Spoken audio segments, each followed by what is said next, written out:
I had the opportunity to bring a 44DS from the Newport show back to its home base in Warwick, Rhode Island. Very easy boat to handle by yourself. I was completely alone aboard, and it was a foggy day, not a lot of wind, so I motor sailed this one, or just motored it. Electronics very easy to see. It's got a tilting pod, electric winches if you want them. It has everything brought back to the cockpit, and it's color coded. The bimini was up for the trip. Very comfortable to have. Everything is pretty much visible from either helm, but I was on the starboard helm where the tachometer is. You can see it here. It's showing the engine temperature. The bimini has a viewport in it that allows you to see the sails underway or the anemometer and the wind vane, which is handy to be able to leave that up all the time if you wish. I did try it with it down, but it didn't make too much difference. It's high enough for me, 6'2", to see through the windows of the Dodger. Very comfortable. Quiet, easy to have a conversation if you wanted. This is the boat arriving at the show. We're going to look at some of the systems on the 44DS. Port side, there's large storage lockers. Again, like most of the Jeanneau's, the tanks are fore and aft, so you have all this space in the salon where you can get to immediately for all kinds of things that can go in boxes or not.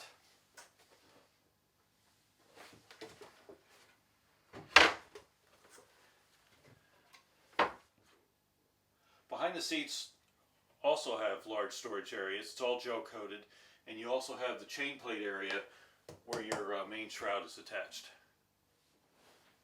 Up on the sides here, port side, there's storage cabinets.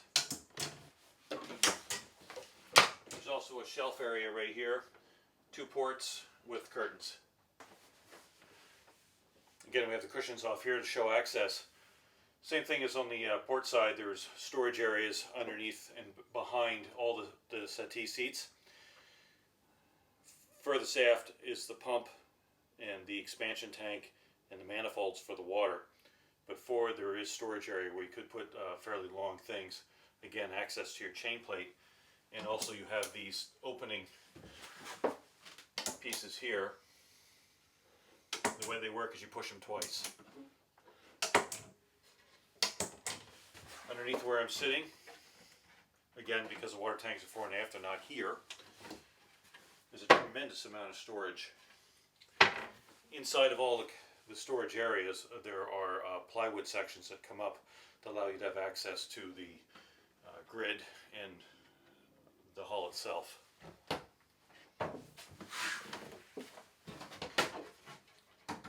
Here is more storage, and then aft out of the camera range is a very large water tank. Underneath the cabin sole is a very deep bilge. Shows a full grid system, shows a cutaway where it's tabbed into the hull, has a sump for the water. There's a bilge pump in there, of course, and there are keel bolts. But you could put Tupperware cases in here with items inside the Tupperware cases.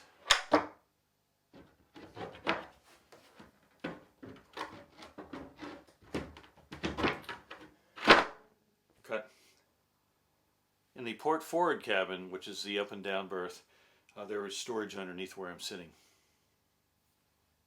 There also is a hanging locker in the up-down berth cabin.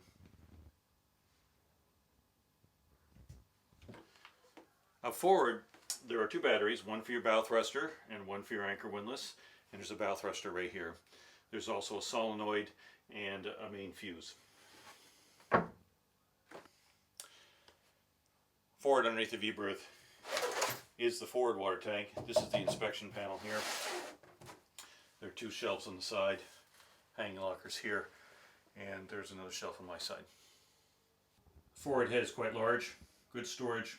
Holding tank is behind the panel there.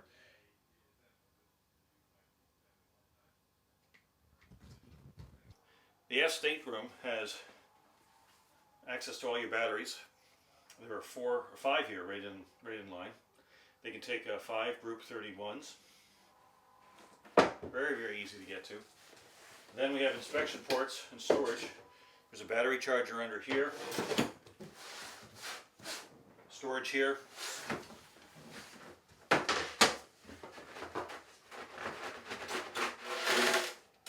Access to the fuel filter. And I'll switch to the other side to show you the other side.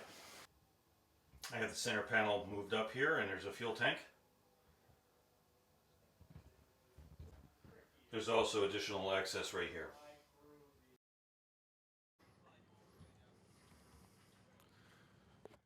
The 44DS has large side windows, lots of light.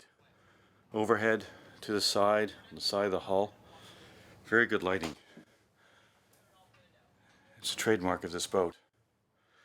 This particular boat has an aft galley, L-shaped, lots of storage, signature icebox with the door on the bottom and the top, U-shaped settee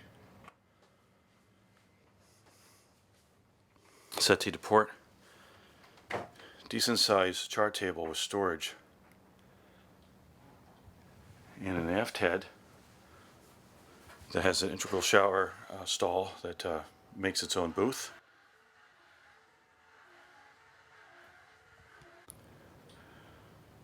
Forward, there are two options. One is to have an up and down berth like a bunk bed off to port, and that's behind this door here. And there is a bed on the top and a berth on the bottom, an overhead vent. The view berth is decent size with shelves, hanging lockers,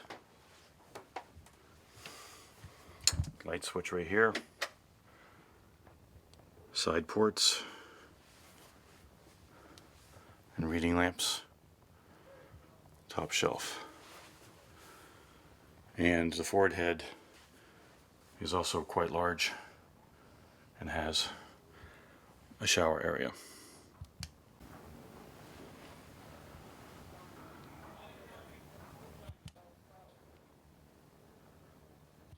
The aft head in the 44DS is again a large head. Lots of storage here. There is a holding tank here. There's a flip-up table that you can use for as a makeup table. The toilet's underneath.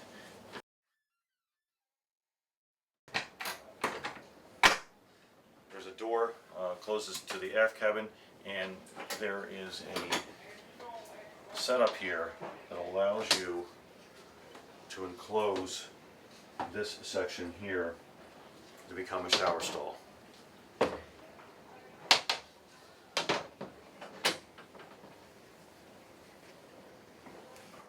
The aft cabin of the 44DS is full width. It's probably the largest berth that we have in anything under probably 50 feet. It has a king size berth. It has a seat on either side. It has sitting headroom all where I am right now. Up further, it's actually set up so you can lean against this and read a book. There are storage areas on either side that are they're mirrored images. There are lockers that all open up on the sides. There's huge shelves. There's a hanging locker on the starboard side. It's a little smaller than the one on the actually that's the port side. The starboard side has a double hanging locker. There are AC controls, 12 volt outlets, 110 outlets. There's storage underneath the seat. Lots of lighting, LED overhead lights, ventilation in the back, and ventilation up here on the sides.